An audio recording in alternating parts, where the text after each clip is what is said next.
पाप धरा पे जब बढ़े, लेते प्रभु अवतार, भव सागर से भक्त को हरि ही लेत उबार। ओम श्री कृष्णाय नमः।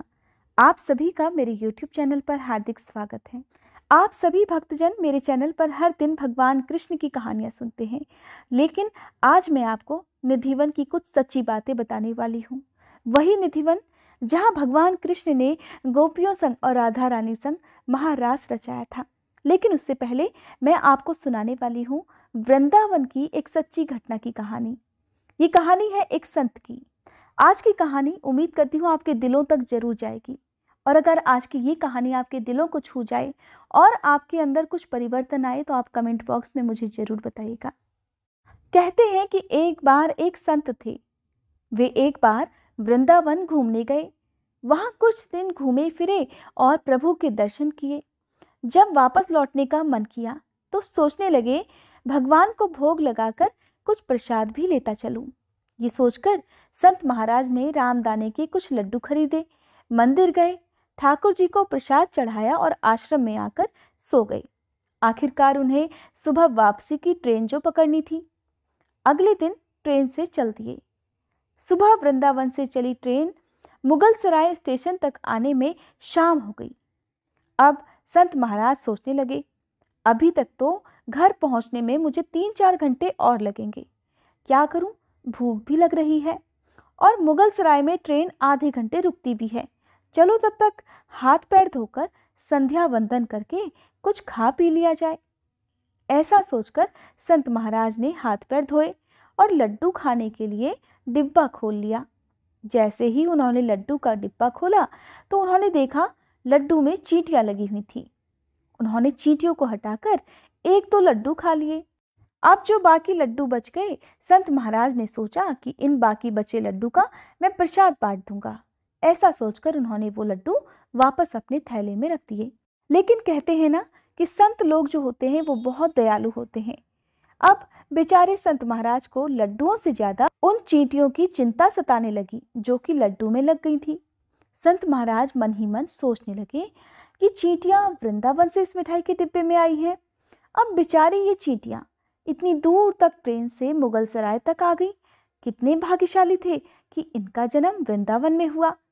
अब देखिए संत महाराज चींटियों के भाग्य के बारे में ही सोचने लगे, क्योंकि वे जानते थे वृंदावन ठाकुर जी की नगरी है।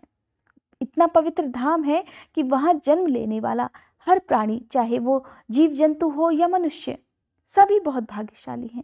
ये बात सच है ना। जब आप किसी से प्रेम करते हैं या किसी के प्रति मन में भक्ति रखते हैं तो उनसे जुड़ी हुई हर चीज से भी आपको प्रेम हो जाता है।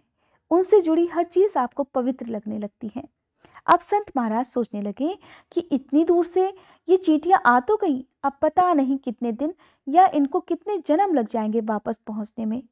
पता नहीं ब्रज की धूल इनको फिर कभी मिल भी पाएगी या नहीं।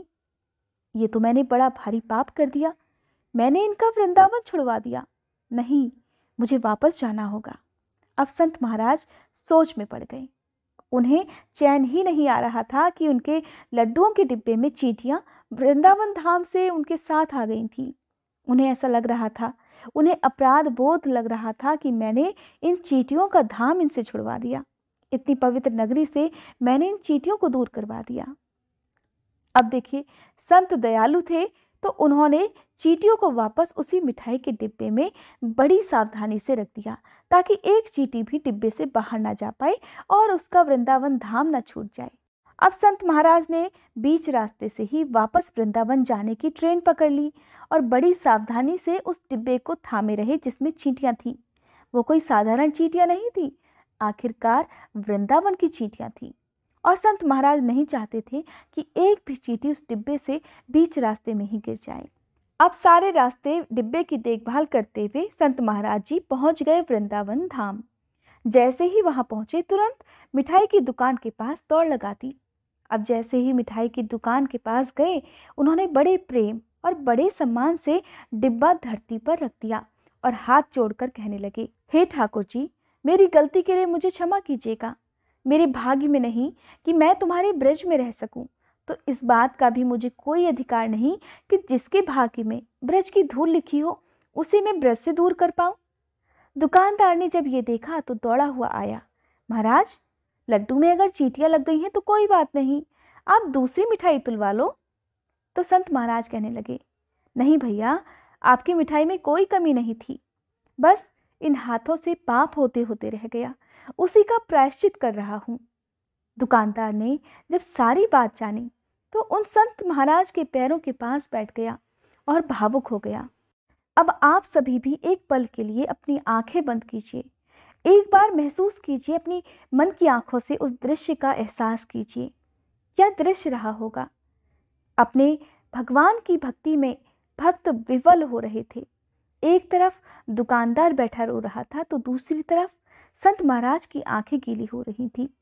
बस बात है उस सच्चे भाव की, बात है उस निर्मल मन की, बात है सच्ची भक्ति, श्रद्धा, समर्पण की, तो बात है सम्मान की। वहीं ये बात है, ये प्रेम है, ये सम्मान है मुरलीधर कन्हैया की, तो बात है उनकी राधा रानी की। अगर समझना चाहो तो बहुत कुछ है समझने के लिए, नहीं तो बस एक पागलपन है या एक बस आम सी कहानी। इस प्रकार आप घर से जब भी बाहर जाएं तो घर में विराजमान अपने प्रभु से जरूर मिलकर जाएं, और जब आप वापस लौट कर आएं तो सबसे पहले अपने प्रभु से, अपने आराध्य देवी देवता से अपने मंदिर में जरूर मिलें, क्योंकि उनको भी आपके घर लौटने का इंतजार रहता है। इसलिए आज से और अभी से अपने घर में ये एक नियम बना लीजिए, यहाँ तक कि अपने घर के बच्चों को भी ये संस्कार दीजिए कि जब भी आप घर से बाहर निकलें तो घर में अपने मंदिर के पास 2 पल के लिए खड़े रहकर इस प्रकार जरूर कहना चाहिए कि प्रभु चलिए, आपको भी मेरे साथ रहना है। और ऐसा बोलकर ही घर से आप बाहर निकलें, क्योंकि आप भले ही लाखों की घड़ी हाथ में क्यों ना पहने हो, पर आपका समय तो ठाकुर जी के हाथ में ही है ना, तो क्यों ना वो भी आपके साथ साथ रहें। बस यही थी आज की कहानी। अगर आज की इस कहानी ने आपके दिल को छुआ हो तो इस कहानी को ज़्यादा से ज़्यादा शेयर कीजिएगा और ज़्यादा से ज़्यादा लोगों तक पहुंचाने के साथ ही लाइक भी कीजिएगा और मुझे कमेंट बॉक्स में बताइएगा भी ज़रूर कि ये कहानी आपको कैसी लगी। आइए अब जान लेते हैं निधि वन के बारे में। निधि वन मथुरा शहर में भगवान श्री कृष्ण की नगरी वृंदावन में स्थित एक विशाल वन है, जिसमें असंख्य पेड़ हैं, और इस निधि वन की धार्मिक मान्यता भी है। धार्मिक ग्रंथों के अनुसार इसका महत्व बहुत पहले से है, जो कि भगवान श्री कृष्ण के समय से यानी कि द्वापर युग से जुड़ी है। आप सभी ने भगवान कृष्ण की गोपियों के साथ रास रचाने की कथाएं बहुत बार सुनी होंगी, तो यही वो जगह है जहां नन्हे कान्हा अपने बचपन में वृंदावन गोकुल की गलियों में बांसुरी बजाया करते थे, और उनकी बांसुरी की मधुर धुन सुनकर आसपास की गोपियां और उनकी माताएं राधा रानी दौड़ी दौड़ी चली आती थी। इस कारण ये जगह आज भी कृष्ण भक्तों के बीच बहुत लोकप्रिय है। निधि वन के बारे में बहुत सारी बातें ऐसी हैं जो आज भी एक रहस्य बनी हुई हैं। आज तक कोई भी इन बातों का पता नहीं लगा पाया। अगर किसी ने इस रहस्य को जानने की कोशिश भी की है तो ऐसा व्यक्ति या तो पागल हो गया है, बहरा हो गया हो, या उसकी आंखों की रोशनी चली गई हो। अगर आप मथुरा वृंदावन घूमने जाने का मन भी बना रहे हो तो आप निधि वन में केवल दोपहर में घूम सकते हैं। दोपहर का समय इस वन में घूमने का समय सबसे उत्तम है, क्योंकि इस समय मथुरा वृंदावन के सभी मंदिर बंद हो जाते हैं, जो शाम 4 बजे के बाद ही खुलते हैं। इसलिए आप इस समय निधि वन में घूम सकते हैं और वहाँ सुंदरता जो बिखरी हुई होती है उसका भी आनंद उठा सकते हैं। आप दिन के समय तो निधि वन में घूम सकते हैं, लेकिन सूर्यास्त के बाद वहां किसी का भी जाना मना होता है, यानी कि निधि वन अपने भक्तों के लिए केवल दिन में ही खुला रहता है। सूर्योदय से पहले या फिर सूर्यास्त के बाद यहाँ किसी को भी जाने की बिल्कुल मनाही है, और यहाँ के नियम इतने कड़े हैं कि सूर्यास्त से पहले ही इस वन को खाली करवाकर बंद कर दिया जाता है। सूर्यास्त से पहले मंदिर के पुजारी भी ये जगह छोड़कर चले जाते हैं। आपको दिन में तो बहुत सारे पशु पक्षी इस वन में दिख जाएंगे, यहाँ तक कि बंदर भी आपको दिन में इस वन में देखने को मिल जाएंगे, किंतु शाम होने के साथ साथ सारे जीव जंतु भी इस वन को छोड़कर चले जाते हैं। जैसा कि अभी आपको मैंने बताया कि रात होते ही यहाँ पर स्वयं भगवान श्री कृष्ण अवतार लेते हैं, यानी कि प्रकट होते हैं और गोपियों के संग रास लीला रचाते हैं। कहते हैं अगर कोई भी चोरी चुपके यहाँ रात को आकर रुकता है तो अगले दिन या तो उसकी मृत्यु हो गई होती है या फिर उसका मानसिक संतुलन बिगड़ा हुआ होता है। कई बार कुछ लोगों ने इस रहस्य को जानने की कोशिश करने के लिए रात में रुकने का भी प्रयास किया और उनके साथ यही सब कुछ हुआ।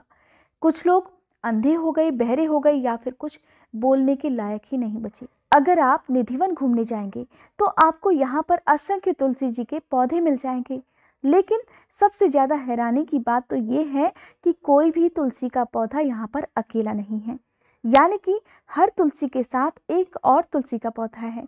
यहाँ पर आपको कोई भी तुलसी का पौधा अकेले दिखाई नहीं देगा, क्योंकि सभी तुलसी जी के पौधे जोड़ों में हैं, जो कहते हैं कि भगवान कृष्ण और राधा रानी के प्रेम को रेखांकित करते हैं। तुलसी के पेड़ों का ऐसा संगम भी आपको केवल निधिवन में ही देखने को मिलेगा। इन सब के अलावा यहाँ पर एक रंग महल भी है। राधा रानी को श्रृंगार का सामान चढ़ाया जाता है और इसे केवल महिलाएं ही चढ़ाती हैं। कहते हैं रास लीला के समय भगवान श्री कृष्ण इसी रंग महल में विश्राम करते हैं, इसीलिए सूर्यास्त से पहले पहले भगवान कृष्ण के लिए बिस्तर सजाया जाता है। एक लोटा पानी, दातुन, पान और अन्य सामान खाने का रख दिया जाता है। सुबह के समय जब रंग महल के द्वार खोले जाते हैं तो सारा सामान इस्तेमाल किया हुआ मिलता है। यहाँ तक कि बिस्तर पर सलवटें भी आई होती हैं। ऐसा लगता है जैसे इस बिस्तर पर कोई बैठा था। इसे देखने के लिए आप सूर्योदय होने से पहले ही निधिवन पहुंच जाएं और फिर प्रतीक्षा करें।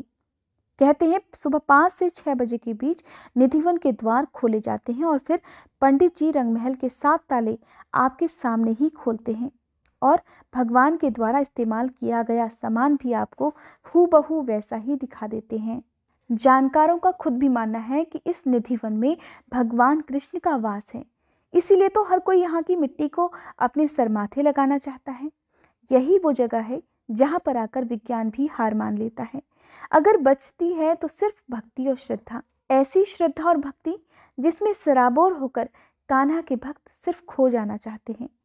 निधिवन के नाम से जानी जाने वाली इस जगह को लेकर बहुत सारी मान्यताएं हैं, जिन पर विश्वास कर पाना बहुत कठिन है। ये थी आज की जानकारी। उम्मीद करती हूँ ये वीडियो आपको पसंद आई होगी।